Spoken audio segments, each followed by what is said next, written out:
Welcome to Conversations. I'm Muqtedar, your host, and as you can see, I have with me General Atta Hasnain. He is one of the most celebrated generals that I have found. And when I look at your CV, sir, I'm amazed by all the medals you have got, and people here who are watching the video now will be able to see all the medals that you have got and your distinguished service. Now you are with the National Disaster Management Authority.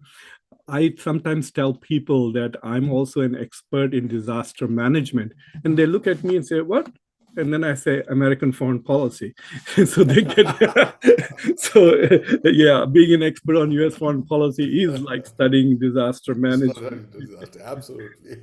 So thank you once again for joining us. And I want to wish all the viewers in advance a happy new year to all of you. And I hope that 2024, sir, is good for you as well as everybody else, more peaceful, most prosperous. Today, I'm going to talk to General Saab about the tragic terrorist attack in the Rajouri area in Kashmir and its aftermath, and also the visit of the defense minister Rajnath Singh to the area.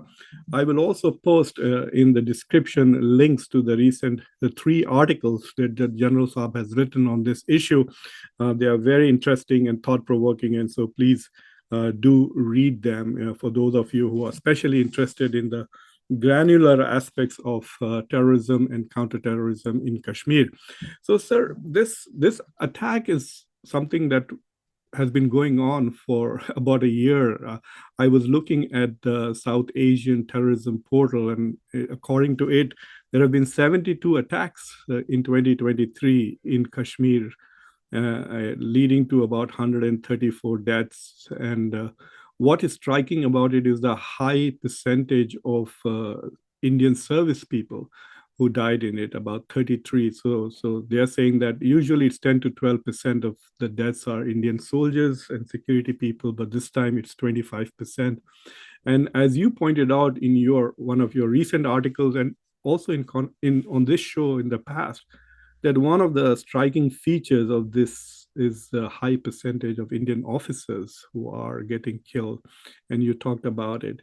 So my question broadly is that after looking at this whole year with all the events, this post 2019 redefinition of Kashmir, abrogation of Article 370, has that had an overall impact on reduction in terrorism and insecurity in Kashmir, General Sir? Thank you, Muqtedar Saab. Thank you very much. And Jai Hind to all our viewers. And of course, a very happy new year to everyone. We hope that India finds greater peace through 2024. That's the wish that all of us have. Coming straight to your question.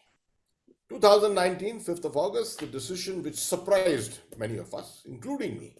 I was not expecting such a bold decision. Has had a profound effect. There's no doubt about it. A stronger handling of terror, stronger handling of networks, and a larger outreach to the people, the conversion from a military based, the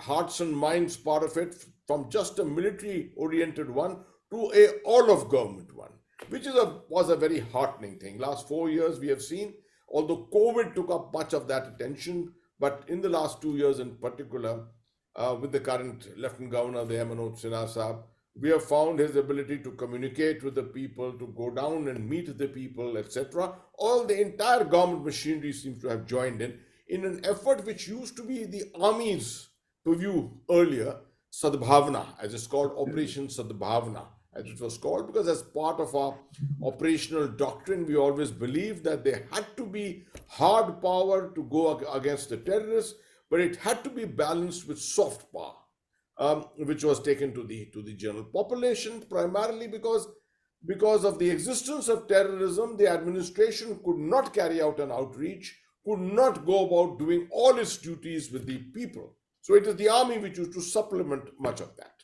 So this is broadly the principle on which we used to function. It expanded after 2019. But something awkward happened. While Kashmir received a tremendous amount of attention and the security forces remained in strength there, conducted their operations, there were ups and downs here and there, but by and large, the grid remained very, very strong.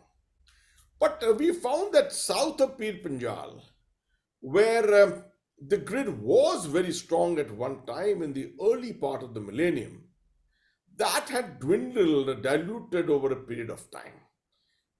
Because we found that Pakistan did not probably have the capability to be able to sponsor the proxy war. So energetically in those areas, most of the networks came down.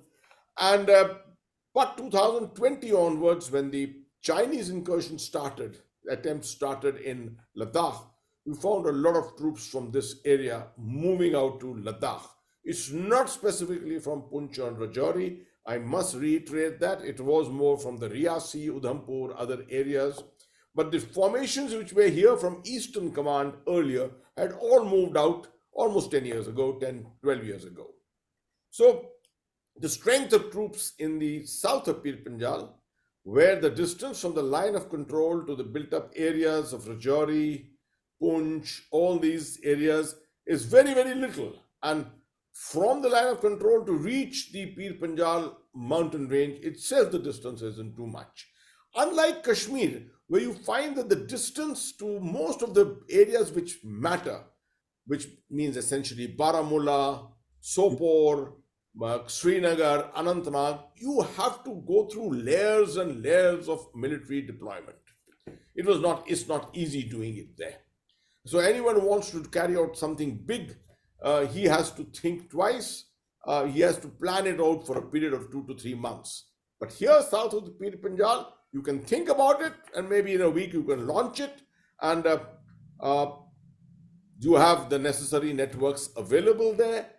Overground workers are there. Perhaps the effort there to dilute that network has not been so energetic as it has been in the north of the Pir Panjal, in the Kashmir area. So as a result, my reading has been that Pakistan is not going to just let this go. They've invested 33 years in this. And therefore, they are going to find their relevance somewhere or the other to restart the whole process. They found that this was the weak spot. The Poonch Rajouri area, the terrain was very much in their favor. As I explained to you, the deployment was in their favor. And they have a population which they felt they could cultivate, perhaps to some extent, the Gujar population there. And that is how this is a process which has started. In the last 1.5 years, we've seen a series of encounters here, mostly negative for us. Lastly, to answer this question on the ratio of achievements, yes, in the past, we invariably had 1:8, which you're correct, absolutely. 1:8 was the 12% approximately. For every one soldier, we eliminated 8 terrorists. But this has been a dynamic process. There were times when we came down to 4.5. There were times in 2017-18 when we came down to 3 also. But we bounced back again. Now, this is something which has been happening over a period of time, depending on where the focus of the proxy masters has been all this time. At the moment, with the strength of terrorists low, I think one of the reasons why this ratio has got upset is that the army and the security forces tried just too hard. And in the process, there are few contacts, but in those few contacts, those contacts are ferocious ones. And the officers tend to be right up in front because, they want to see success. And it's that dynamism which ensures that their presence is with the troops right up, leading in front. And that's why many a time you find these kind of casualties taking place among commanding officers and even other officers of the units. One of the things that, like watching US forces fight, say, in Afghanistan or in Iraq against ISIS as well as Al-Qaeda, the casualties that the US troops were taking were mostly from IEDs. And so I mean, these were IEDs, according to U.S. government, made by Iranians and then deployed all over Iraq. And similarly in Afghanistan, it was suicide bombers, etc. But whenever there were firefights between the soldiers, etc., there were hardly any casualties. But if you notice this year, I mean, I haven't been watching Kashmir terrorism for long, but I've been looking at it for the last 2 years, and I noticed, like in this particular encounter, that according to the reports, the 4 soldiers who were killed and the 2 or 3 who were injured once the fighting began. Like it was not an IED that blew up the truck like the previous time, right? This time they attacked and there was a fight, and it is so. To me, the question is: are Indian soldiers as well armed and as well protected in terms of body armor, etc., that would bring down the security, making encounters like these irrelevant for the terrorists? Because if they get into these fights and they find that we cannot kill these soldiers anyway and we are going to die, those exercises become futile for them. And in this connection, I also noticed that there are reports that there was a cache of Chinese weapons, Chinese body armor, Chinese rifles that were discovered recently in Kashmir. And some people are speculating that perhaps the increase in Rajouri area violence is to make sure that the troops which are now deployed in Ladakh against the Chinese are brought back into southwestern part of Kashmir, and therefore weaken their presence in opposition to the Chinese forces. How do you see these two things? Thank you. I think these are very relevant questions you've asked. And the second one, particularly because there are all kinds of misnomers which are floating around, not professional enough. There are by lots of people who are observers from outside. Yes. But let me come to the issue of IEDs. I encountered IEDs in hundreds in Sri Lanka. That's where I learned the term IED, and I spoke about this at the Pacific Command in Hawaii, and I was shocked in the year 2001 when not a soldier, not an officer in the Pacific Command knew what an IED was. And 2 years later, the US Armed Forces were battling IEDs in Iraq and ultimately resulting in the making of the great film, A Hurt Locker, if you remember. Now, IEDs in Kashmir were a spin-off from Sri Lanka. Most of this was learned in these areas around here. I've encountered IEDs in the later part of the 90s. We had lots of them in the early part of the millennium, but then they fizzled out. Making an IED is not an easy thing.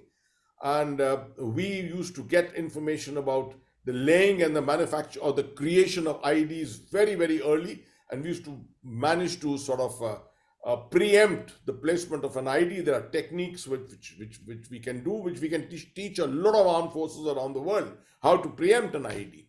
Having said that, we did suffer a lot of casualties from IEDs. Today, we don't suffer that. In the last encounter, you're 100% right. It was really, you're right. It was on a bunker hideout that an IED was placed outside, and the presence of our soldiers there, the IED was let off, and that's how those casualties took place. That was a rare one after a long time that it happened. It can happen in the jungles. It normally is not easy to do this in the built-up areas. But as far as the equipping of the soldiers is concerned, this is a Rashtra Rifles unit. Coincidentally, it happens to be from my regiment, the same regiment, this unit, particular unit, 48 Rashtra Rifles. What you would notice is that we had an ambush on a reinforcing element. The encounter was already on, and there was a reinforcing element which was reaching there, mounted in a Maruti gypsy vehicle and in a 2.5-ton vehicle. And the two were going, probably the distance was not too much between them. The drills were not correctly followed or whatever it was, but they came together under fire in one kind of a ambush location itself. Usually the teaching is you always move in a convoy sufficiently large enough to ensure that your whole convoy does not come into one ambush. you should have some vehicles which are still out of the ambush to be able to respond, react, and be able to beat that ambush. The last one or two times we have had a single vehicle which was ambushed. We have had two vehicles which are ambushed. Now these vehicles are not bulletproof in the sense they're not armor plated. In the mountain areas, normally bulletproofing these vehicles leads to them becoming very, very heavy, and therefore maneuverability of these vehicles is very, very difficult. So some vehicles are bulletproof, but majority of the vehicles are not. What happens is many troops on their own carry out what in the Indian term is called jugaad, the improvisation, and they place sleepers on the sides, etc. I have experimented with all this in my young days, and we've seen at what distance, what thickness of wood can be penetrated by bullets, which type of bullets, and things like that. And that's how all this is part of improvisation, and you protect yourself, defend yourself. That somehow doesn't seem to have been done. That seems to have been overlooked, all these kind of things. So there are some procedures, etc., which need to be gone into. It's not something really worrisome that way. One or two cases we've had this. By and large, the army follows these procedures and does it very, very well. Let me state that. But other equipment, overall, in terms of weaponry, our weapons are good. I agree. Most of these Rashtra Rifles units have the AK-47 rifle, which is universal. You know that there are very few stoppages in AK-47 rifles. They're 7.62, which is a very strong, heavy bore. But obviously, the terrorists have got steel core kind of bullets, which they have got. They've got Chinese rifles. They've got some American M4 rifles. Also, obviously, this area is teeming with weapons. With the American withdrawal from Afghanistan, with the Chinese, Pakistani nexus, you find lots of different weaponry which is coming in and out from here, and ammunition which is manufactured itself in Pakistan to a great extent, even that. All this is freely available to terrorists who come with all this here, right? Not that it makes such a difference. I don't think it makes such a difference because our troops are in good numbers, they're well trained, they've got their weapons with them which are of high quality. So I tend to overlook all this. It's not such a material thing as such. You had a second question linked to, which I'm forgetting now, something on this itself? Well, my question to you was, one was about the IEDs and its impact, and the other was the high frequency of officers that are being killed. Yes, I did explain in my last one about officers. Yes. But let me again a little more on this. You see, most people who pass remarks about officers' casualties forget one thing. In conventional ops, the army is organized for conventional operations, right? Which means that there are battle procedures for which you're trained. A section goes in which is not commanded by an officer. Even a platoon is not commanded by an officer in our army, and it's a JCO who commands it. An officer then moves in when a platoon and a section have done their battle procedures. Then the company comes in, then the company headquarters takes over, then the company commander takes over the battle. These are sequential command and control measures which you take when you are in conventional war. What people are forgetting is, in conventional war, you're fired, you go through battles for 2 days, 3 days. Here, these are fleeting opportunities, and particularly now with the strength of terrorists down below 100, you get an opportunity like this once in maybe 3 weeks or 4 weeks. The intent is success. Each time there's a contact, success. And therefore, if an officer starts, leading a column, stays back well away in a conventional operations format, he's never going to be able to achieve his operational intent and aim. Men are well trained, but in all these situations, when the men go to ground, you need an officer there to make sure that he gives directions. He gets the men to lift up their heads and then fire by aiming, not just firing blindly. Anyone who's been in these kind of battle situations will tell you most men tend to fire blindly. But if you got good command and control, well-trained troops, and you as an officer are there seen to be leading, your men will follow you. Now, that is the thing. This is for success it happens. But many a times it happens that the officer gets targeted. It's easy to make out, even if he does not wear his ranks. It is easy to make out an officer. I An mean, officer looks different. by the way, Yes, the yes. walk alone Well, should give it away. absolutely, absolutely. Body language, as we Body always say, language body gives it. language is sufficient to Yeah, give away an officer compared yeah. to a soldier. And he's giving directions, he's talking on a radio and this, that. So that's how officers get targeted many times. My second thing on this is the commanding officer. Many times you saw that previous encounter, Yes, they it's were right in happened the earlier. front. Yeah, Yeah, this commanding officer was right in front. Now, why does this happen? The commanding officer's party is the best trained troops. The best trained troops of the unit, about 25, 30 of them, are part of the commanding officer's party. Normally, the contact takes place between a company commander or a younger officer with his troops against the terrorists. To build up on that contact, the second one person who reacts immediately is the commanding officer. He reaches there with his 30 well-trained men, and that's how they carry out the operation. That's a battle drill we do. We follow. We are not one of those squeamish people who like to stay back and see all this. It is effectiveness. This will not happen in conventional battle. In yes. conventional battle, you will go procedurally, sequentially. That's the explanation for it. You must be familiar with the work of General David Petras. Yes, absolutely. He's in the US. He's celebrated as the author of they say that he wrote the book on counterinsurgency, etc., where he emphasized dialogue local. So in Fallujah and other places in Iraq, there was a lot of exercises that in India was already doing that in 1999 onwards, called the Sadbhavna procedures of winning hearts and minds. But in the aftermath of this terrorist attack, the Indian military is accused of picking up 8 young men, of which 3 of them have died as a result of torture, and the others also are in hospital, and their body clearly shows that they were electrocuted and beaten, etc.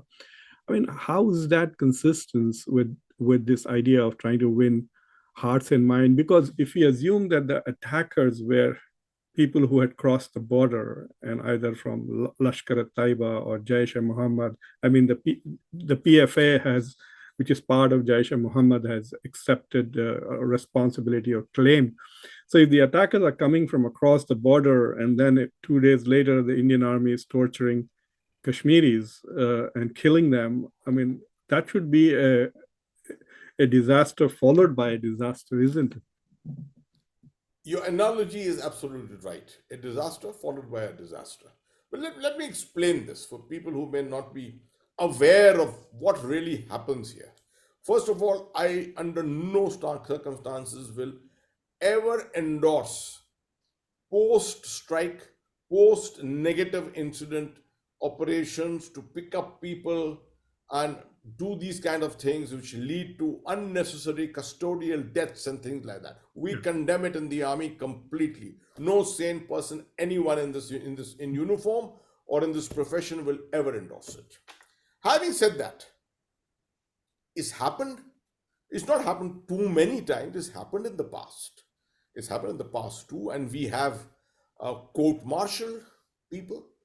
We have court-martial. I have been the presiding officer of a court-martial which oversaw an attempted rape by an officer many, many years ago.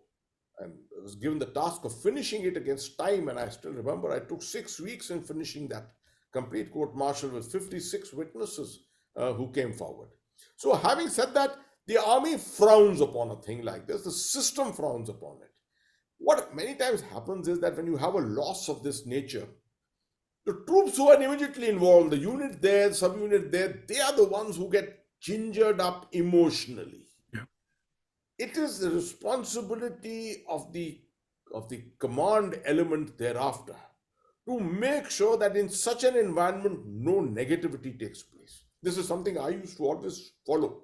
If there was an operation and something has happened in that operation, you lost some people in that, You as a commander have to step in immediately and be there and make sure that nothing goes wrong now. People should be doing the right things to make sure that they overcome that situation. Uh, if you just leave the situation and try and operationalize and try and achieve something differently, you may do that, but you will never know what has happened underneath you without you knowing something else which may have happened. And that's exactly what has happened in this case, where at the lowest tactical level, sub-tactical level, perhaps, people felt in their wisdom that they could pick up what are called overground workers. Now, no one can certify who is an overground worker. So you pick up, you find, there are in everyone's area, you know by name, so and so person is working against you, working for the terrorists, working against the enemy and things like that. And they are the ones who normally work on a network. This is called a very visible overground network. From time to time, you try and neutralize these networks, break these networks, arrest people, produce them before magistrates, try and put them into prison, etc. All the legal way, nothing illegal in that. But one fine day, when you come across an incident like this, you attempt to try and take these things into your hand by hoping that you can go after the overground workers and extract from them information which you think, you perceive will lead you to some kind of a success against the perpetrators of that incident which has happened in your area. Now, this is how things start going wrong. I mean, sir, And you also yeah, travel very frequently, and I spend a lot of time in Kashmir. I wanted to ask you about the general improvement that people have been talking about, that terrorist attacks are at a record low and tourists coming to Kashmir are at a record high. I mean, 2 crore tourists last year, and already it is breaking records in Kashmir. So tourism means a lot of revenue for the local Kashmiris, right? But I was looking at unemployment rates in India, and Kashmir is the state which has the highest unemployment rate in India.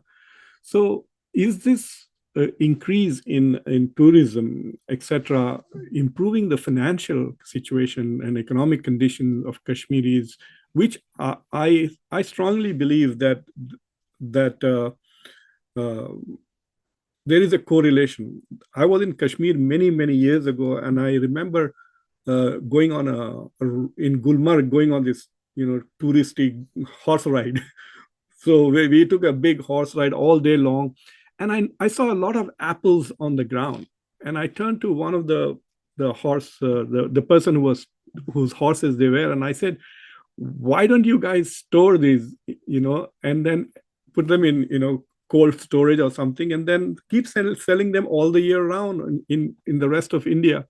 And he told me that there was a law which says that he could not have two different businesses at the same time. If he was in horses, he had to stick to horses. He could not diversify. And I found that such domestic restrictive laws were counterproductive to economic development. So this is a global experience that as economic condition improves, terrorism, disenchantment, unhappiness reduces. So have you noticed that in Kashmir that people are feeling financially better off, and therefore less resentment and less anger towards the government, etc.? I think one of the ways I have always explained this particular issue is that once I remember speaking to the then Chief Minister of Jammu and Kashmir, Umar Abdullah, Yeah. and I told him that would you like me to proactively ensure that work can carry on in the apple orchards all night in South Kashmir, in the area of Pulwama, Mhm. Shupian, where some of the finest apples in the world come from, the Amri apple, which comes from there. He said, well, that would be wonderful, absolutely, if you can ensure patrolling and things like that, and people can continue working. I said, my intention is to allow Kashmir to have 3,500 to 4,000 crores worth of apple going out from here. Now, Mr. Abdullah was a little taken aback, and he said, but General, how does this make a difference to you?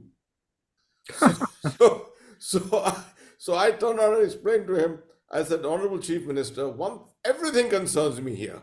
because I look at security of Kashmir from a different angle.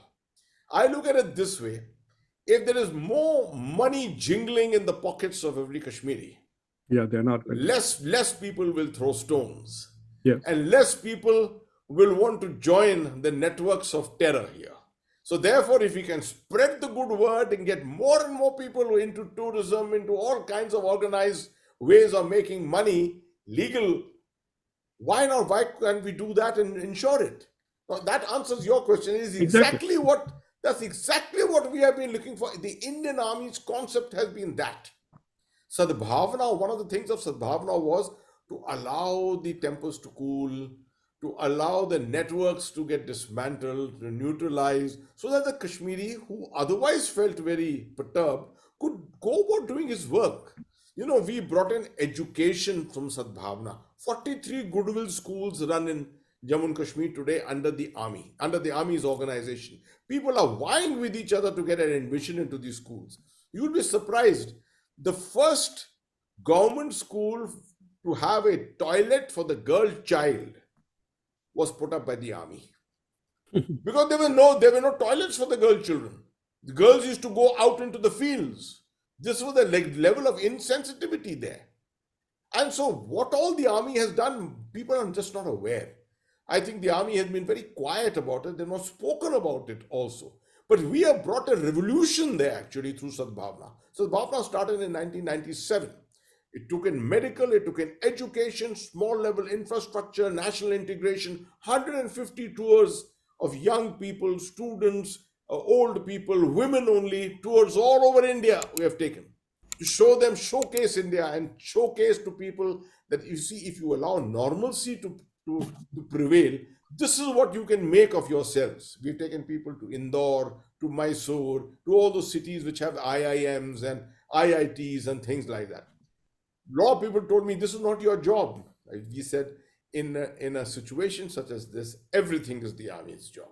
We will do everything because we can do it well. We are organized. We know how to organize these things. Now, today, fortunately, we've got a good lieutenant governor there, and who's taking a lot of interest. He can rattle off statistics. Anytime you speak to him, he can rattle off statistics to you and tell you what all achievements have been made in the last couple of years. And I can tell you, tourism is really thriving there. And that's because I've taken a drive a number of times last year across Kashmir. I can tell you that fear which used to be in the eyes of the people is no longer there.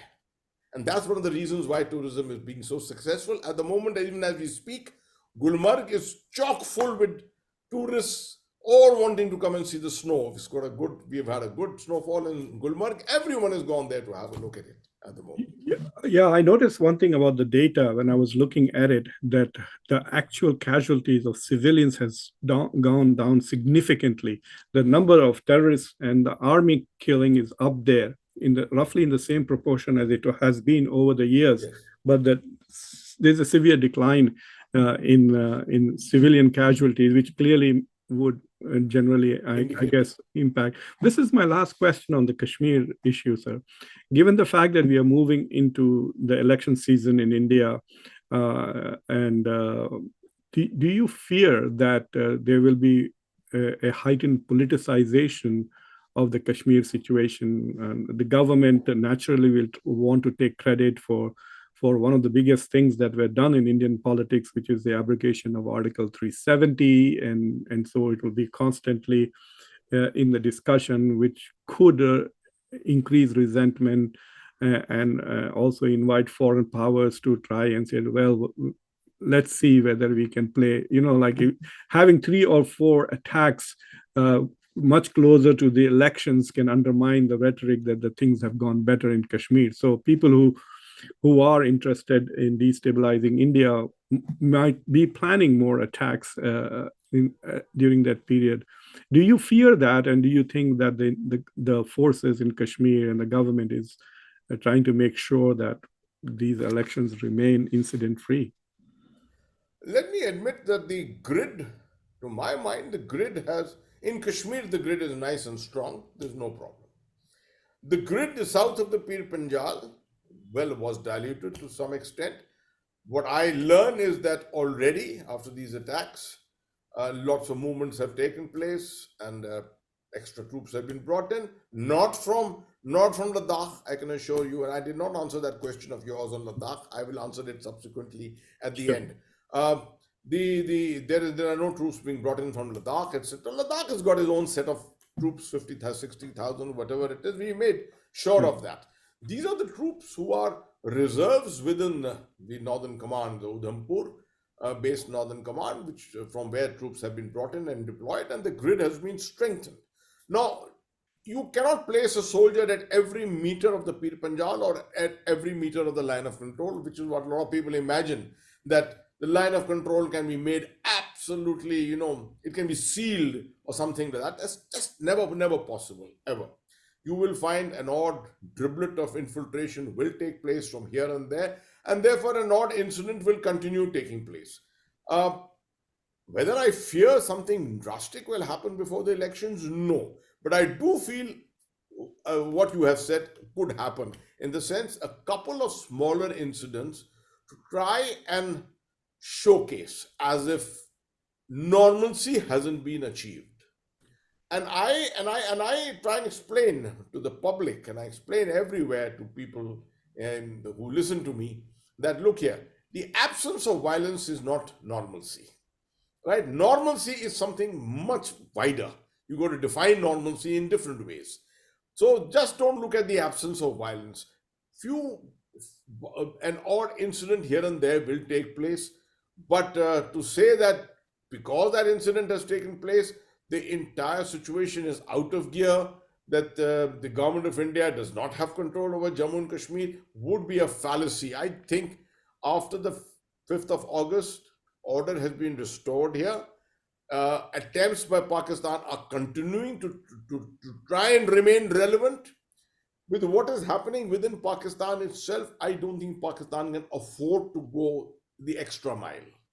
And they also know, after the surgical strikes of 2016 and after the Balakot strike of 2019, they are also wary. They are aware of this fact that the Indian government has also got a threshold of tolerance.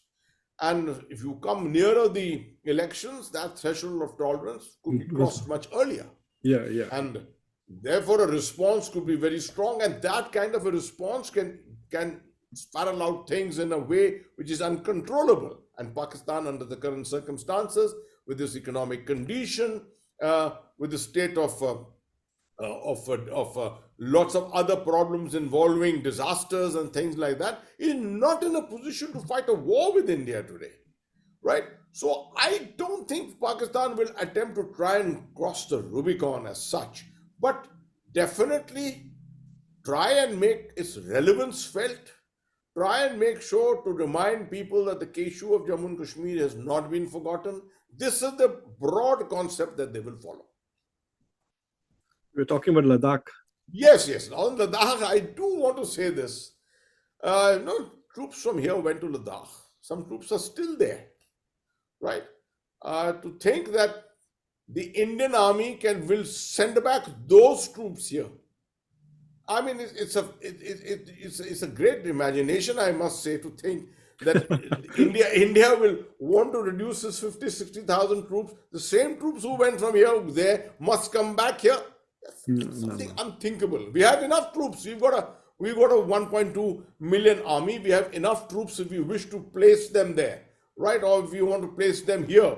These areas which were vacated have got filled up, redeployed properly with the proper redeployments. I don't think there's too much. This is all, extra imagination which a lot of people like to make. That, see, the linkage between China and Pakistan. There are linkages between Pakistan and China. There's no doubt about it. But not concerning this particular aspect of trying to make sure that the Indian army pulls back from there so that it opens up avenues for the Chinese to come in. General Saab, I am very grateful for you for giving me so much time and talking to me about these two critical issues. And I wish you all the best for the coming new year. And I'm looking forward to having a cup of tea with you within a few weeks, inshallah. And thank you very much. Absolutely. We look forward to your visit to Delhi. and we'll hope we can meet and Yes. definitely take this much beyond in the year to come. Thank you Thank so you very much, much. and a Happy New Year to everyone.